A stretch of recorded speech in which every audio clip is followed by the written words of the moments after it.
Il-koppja Gordon De Bono ta' 46 sena u martu Yvette De Bono ta' 45 sena li qed jiffaċċjaw akkużi ta' ħasil ta' flus qalu li minħabba nuqqasijiet tal-pulizija ma jistgħux jidħlu fil-garaxx tagħhom minħabba li dan ġie mbarrat.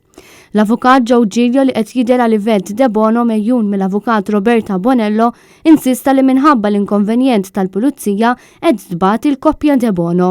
Kien għalhekk li l-qorti preseduta mill-Maġistrat Donatella Frendo Dimek ordnat lill pulizija biex sal-aħħar tal-ġimgħa jitneħħa s-siġġiel li hemm eżatt kif wieħed joħroġ mill-lift biex il-koppja De Bono ikollhom aċċess għal garaxx.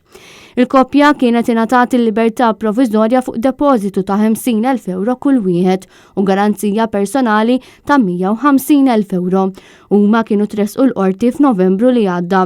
Total ta' 30 vettura ġew maqbuda mill-koppja De Bono. Gordon De Bono kien qal lill-pulizija taħt interrogazzjoni li dħul tiegħu kien mill-kiri ta' proprjetajiet u kien ta' madwar 5,000 euro fix-xahar.